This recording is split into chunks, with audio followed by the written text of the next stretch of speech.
ಸುಂದರವಾದ design, ಕೂರೋದಕ್ಕೂ comfort, attractive colour, ಯಾವ ರೀತಿಯ ಸೋಫಾ ಬೇಕು ಆ ರೀತಿಯ ಸೋಫಾ. ಅಯ್ಯೋ ಬಿಡ್ರಿ, 30,000 ರಿಂದ 40,000ಕ್ಕಿಂತ ಮೇಲೇನೆ ರೇಟ್ ಇರುತ್ತೆ. ಅಂದ್ಮೇಲೆ ಚೆನ್ನಾಗಿಲ್ದೆ ಇರುತ್ತಾ ಅಂದ್ರ ಖಂಡಿತ ಅಷ್ಟ್ ರೇಟ್ ಇಲ್ಲ. ಮಾರ್ಕೆಟ್ ಪ್ರೈಸ್ಗಿಂತ ಸಾವಿರಾರು ರೂಪಾಯಿ ಕಡಿಮೆನೆ, ಜೊತೆಗೆ ಕ್ವಾಲಿಟಿಯು ಸೂಪರ್. ಇಷ್ಟ ಹೇಳಿದ್ಮೇಲೆ ಎಲ್ ಸಿಗುತ್ತೆ ಅನ್ನೋ ಪ್ರಶ್ನೆ ನಿಮ್ದಾಗಿರಬಹುದು. ಅದಕ್ಕುತ್ತರ ನಾಗರಬಾವಿಯ ಹೋಮ್ ಕಂಫರ್ಟ್ನಲ್ಲಿ. ಈ ಕಂಪನಿಯ ಮಾಲೀಕರು ಮಾದೇಶ್. ಕೊರೋನಾ 2ನೇ ಅಲೆಯ ಬಳಿಕ ಸೋಫಾ ತಯಾರಿಕೆಗೆ ಇಳಿದ ಮಾದೇಶ್ ಗ್ರಾಹಕರ ವಿಶ್ವಾಸ ಗಳಿಸಿದ್ದಾರೆ.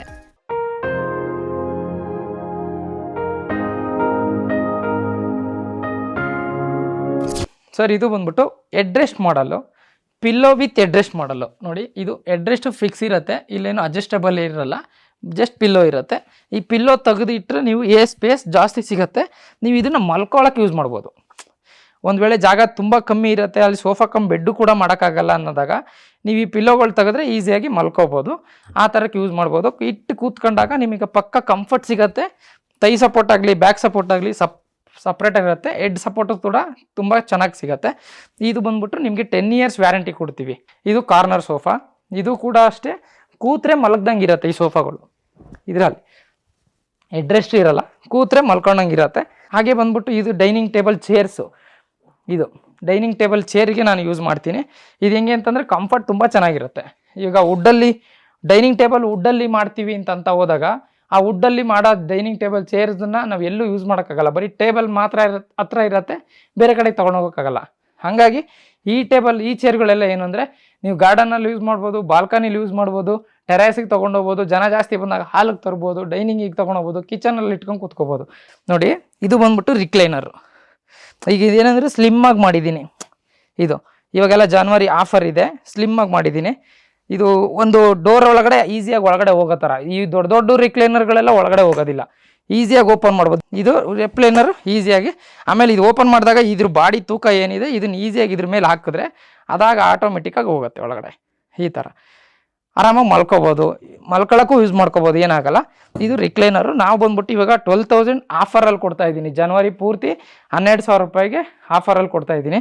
12,000 ರೂಪಾಯಿಗೆ ಯಾರೂ ಕೊಡಲ್ಲ, ಮ್ಯಾನುಫ್ಯಾಕ್ಚರಿಂಗಲ್ಲಿ ನಾನು ಕೊಡ್ತಾಯಿದ್ದೀನಿ. 2 ಸೀಟರ್ ಎರಡೂ ಕೂಡ ಓಪನ್ ಆಗುತ್ತೆ.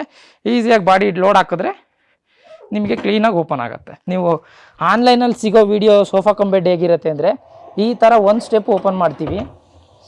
ಈ ಥರ ಒಂದು ಸ್ಟೆಪ್ ಓಪನ್ ಮಾಡಿ ಈ ಜಾಗದಲ್ಲಿ ಹಿಂಗೆ ಎತ್ತಿದ್ರೆ ಅದು ಓಪನ್ ಆಗುತ್ತೆ. ಹಿಂಗೆ ಎತ್ತಿದ್ರೆ ಬಾಕ್ಸ್ ಬೆಡ್ ಆಗುತ್ತೆ. ಬಟ್ ಇದನ್ನು ನಾವು ಮಾಡಿರೋದು ಅಂದರೆ ಈ ಥರ ಮಾಡಿ ಇದರೊಳಗಡೆ ಸ್ಟೋರೇಜ್ ಕೊಟ್ಟಿದ್ದೀನಿ, ಡೆಮೋಗೆ ಇಟ್ಟಿದ್ದೀನಿ. ಎಲ್ಲ 19mm ಫ್ಲೇವುಡ್ ಯೂಸ್ ಮಾಡಿದ್ದೀನಿ, ಡೆಮೋಗೆ ಇಟ್ಟಿದ್ದೀನಿ. ಈ ಬೆಡ್ ಬಂದ್ಬಿಟ್ಟು ನಿಮಗೆ ಈಸಿಯಾಗಿ ಇದನ್ನು ತೆಗೆದು ಇಲ್ಲಿಗೆ ಹಾಕೊಂಡ್ರೆ ಒಂದು ಸೋಫಾ ಬೆಡ್, ಒಂದು ಅಫಿಷಿಯಲಾಗಿ ಒಂದು ಮನೆಯಲ್ಲಿ ತುಂಬ ಜಾಗ ಕಮ್ಮಿ ಇರೋವಂಥ ಕಡೆ ಹೋದರೆ, ಈಗ ಮನೆಗಳಲ್ಲಿ ಇರ್ತವೆ, ಈ ಥರ ಹಾಕೊಂಡ್ರೆ ಈ ಬೆಡ್ಡನ್ನು ಇಲ್ಲೇ ಹಾಕೋಬೋದು.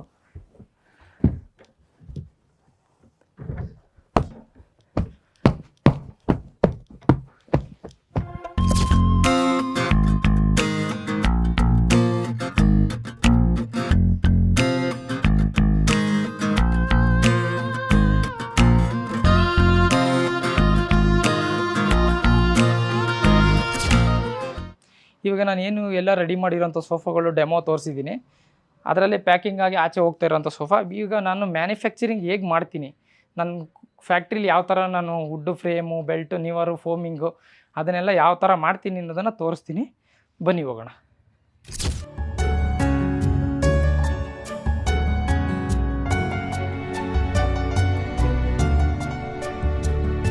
ಈ ಥರ ರೆಡಿ ಮಾಡ್ತೀವಿ. ಫ್ರೇಮ್ ಏರಿಯಾ ಎಲ್ಲ ಪೂರ್ತಿ ಕುಷನಿಂಗು. ಇವಾಗ ಇದು ಬೆಲ್ಟ್ ಇದ್ರ ಬೆಲ್ಟ್ ಎಲ್ಲ ಹೊಡೆದು ಸ್ಪ್ರಿಂಗ್ ಎಲ್ಲ ಆದಮೇಲೆ ನೆಕ್ಸ್ಟ್ ಪ್ರೊಸೆಸಿಂಗ್ ಹೇಗಿರುತ್ತೆ ಅನ್ನೋದನ್ನ ನೋಡಿ, ಇಲ್ಲಿ ಬಂದು ಇಲ್ಲಿ ತೋರಿಸ್ತೀನಿ. ಇವಾಗ ಇದೆಯಲ್ಲ, ಇದರಲ್ಲಿ ಬಂದ್ಬಿಟ್ಟು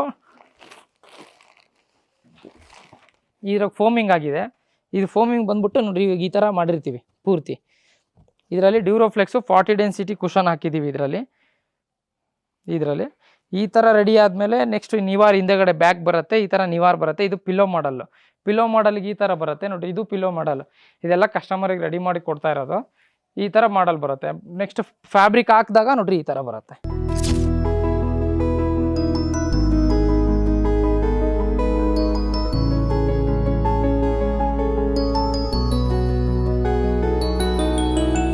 ಒಳ್ಳೆ ಕ್ವಾಲಿಟಿ ಕೊಡಬೇಕು ಅನ್ನೋ ಒಂದು ಉದ್ದೇಶಕ್ಕೋಸ್ಕರ ನಾನು ಫ್ಯಾಕ್ಟ್ರಿ ಮಾಡೋ ಮುಂದೆ ನಾನೇನು ಮಾಡಿದೆ, ಒಂದು 6 ತಿಂಗಳು 1 ವರ್ಷ ನಾನು ರಿಪೇರಿ ವರ್ಕ್ ಮಾಡಿದ್ದೀನಿ ಕೆಲಸ. ಅಂತಂದರೆ ಇವಾಗ ಹಳೆ ಸೋಫಾಗಳು ಯಾವುದು ರಿಪೇರಿ ಇದೆ, ನಾನು ಒಂದು ಮೈಕ್ ಇಟ್ಕೊಂಡು ತರಕಾರಿ ವ್ಯಾಪಾರ ಮಾಡೋರು ಇವಾಗ ಹಾಕ್ಕೊಂಡಿರ್ತಾರೆ ನೋಡಿರ್ತೀರ, ಆ ತರಕಾರಿ ವ್ಯಾಪಾರ ಮಾಡೋ ಮೈಕ್ ಇಟ್ಕೊಂಡು ನಾನು ರೋಡಲ್ಲಿ ಹೋಗ್ತಾ ಇದ್ದೆ, ಒಬ್ಬ ಹುಡುಗನ ಕರ್ಕೊಂಡು ರೋಡಲ್ಲಿ ಹೋಗ್ತಾ ಇದ್ದೆ. ನಾನು ಸೋಫಾ ತೊಗೋಬೇಕು ಅಂದ ಆಸಕ್ತಿ ಇರ್ತದೆ, ಬಟ್ ಸುಮ್ಮನೆ ಹೋಗಿ ಯಾವುದೋ ಒಂದು ಡಿಸೈನ್ ನೋಡಿದೆ ಅನ್ನೋದು ನೇರ ಹೋಗಿ ತೊಗೊಳೋದು ಬೇಡ ಅಂತ ನನ್ನ ಉದ್ದೇಶ. ಯಾಕೆ ಅಂತಂದರೆ ನೀವು ಮ್ಯಾನುಫ್ಯಾಕ್ಚರಿಗೆ ಹೋಗಿ ಅದು ಯಾವ ಮೆಟೀರಿಯಲ್ ಯೂಸ್ ಮಾಡ್ತಾರೆ, ಏನು ಪ್ರಾಡಕ್ಟ್ ಇರುತ್ತೆ ಏನು ಅನ್ನೋದನ್ನು ತಿಳ್ಕೊಂಡು ತಗೊಳ್ಳೋದು ಉತ್ತಮ ಅಂತ ಹೇಳಕ್ಕೆ ಇಷ್ಟಪಡ್ತೀನಿ. ಅವರು ದಿನ ನೀವು ಬಂದು ನೋಡ್ಬೋದು ಆ ಪ್ರಾಸೆಸಿಂಗ್ನ.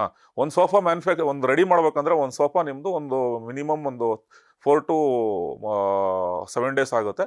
ನೀವು ನೋಡಿ ಸರ್, ದಿನ ಬಂದು ನೋಡ್ಕೊಳ್ಳಿ ಅಂತಂದರು. ನನಗೊಂಥರ ಓಕೆ ಅನ್ನಿಸ್ತದು.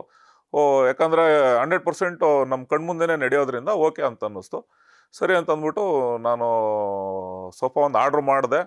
ಸೊ ಪ್ರೊಸೆಸಿಂಗ್ ಎಲ್ಲ ನೋಡಿಕೊಂಡೆ, ಎಲ್ಲ ರೆಡಿ ಮಾಡಿದ್ರು ಅವರು. ರೆಡಿ ಮಾಡಿ ಕೊಟ್ಟಿದ್ದಾರೆ. 3 years ಆಯಿತು ಇವತ್ತಿಗೆ. ನನ್ನ ಮನೇಲಿ 2 ಚಿಕ್ಕ ಮಕ್ಕಳು ಇದ್ದಾರೆ. ಸೊ ಅದ್ರ ಮೇಲೆ ಕುಣಿಯೋದಾಗಲಿ ಅದನ್ನು ಒಂದು ಸ್ವಲ್ಪ ಹಾಡಾಗಿ ಯೂಸ್ ಮಾಡ್ತಾರೆ ಮಕ್ಕಳುಗಳು ಅಂದಮೇಲೆ. ಸೊ ಇವತ್ತಿಗೂ ಏನೂ ಆಗಿಲ್ಲ, ಇವತ್ತಿಗೂ ಚೆನ್ನಾಗಿದೆ. ನನಗೊಂದು 6 years ವಾರಂಟಿ ಕೊಟ್ಟರು ಅವರು. So 3 years back. ಚೆನ್ನಾಗಿದೆ, ಏನು ಇವತ್ತಿನವರೆಗೂ ಏನೂ ಆಗಲ್ಲ. ಏನಾದರೂ ಅವರು ಮೊದಲೇ ಹೇಳಿದರು, ಏನಾದ್ರು ಸಣ್ಣ ಪುಟ್ಟ ಸ್ಟಿಚಿಂಗ್ ಬಿಟ್ಕೊಳ್ಳೋದು ಮಕ್ಕಳಿರೋ ಮನೇಲಿ ಬಿಟ್ಕೊಳ್ಳುತ್ತೆ, ಸೊ ಅದೆಲ್ಲ ಬಂದು ರೆಡಿ ಮಾಡಿಕೊಡ್ತೀನಿ ಅಂತ ಹೇಳಿದರು. ಇದುವರೆಗೂ ಏನೂ ಆಗಿಲ್ಲ. ಸೊ ಎಲ್ಲ ಫೋನ್ ಮಾಡಿದ್ರೆ ಅಥವಾ ಇಲ್ಲೇ ಸಿಗ್ತಾರೆ, ಫೋನ್ ಮಾಡಿದ್ರು ಚೆನ್ನಾಗಿ ರೆಸ್ಪಾನ್ಸ್ ಮಾಡ್ತಾರೆ. ಸೋಫಾ ಜೊತೆಗೆ ಕರ್ಟನ್ ಡಿಸೈನ್ ಮಾಡುವ ಮಾದೀಶ್ ಅವರ ಕಂಪನಿ ಗ್ರಾಹಕರಿಗೆ ಬಹಳ ಇಷ್ಟವಾಗ್ತಾ ಇದೆ. ಶಿವಮೊಗ್ಗ, ಮೈಸೂರು, ಮಂಡ್ಯ ಸೇರಿ ಹಲವು ಕಡೆ ಇವರ ಸೋಫಾ ಖ್ಯಾತಿ ಪಡೆದುಕೊಂಡಿದೆ. ಜೊತೆಗೆ ಕಡಿಮೆ ಬೆಲೆ, ಕ್ವಾಲಿಟಿ ಸೋಫಾದ ಮೂಲಕವೇ ಗ್ರಾಹಕರ ವಿಶ್ವಾಸ ಗಳಿಸ್ತಾ ಇದೆ ನಾಗರಬಾವಿಯಲ್ಲಿರೋ ಮಾದೀಶ್ ಅವರ ಹೋಮ್ ಕಂಫರ್ಟ್. ಮಮತಾ ಶ್ರೀ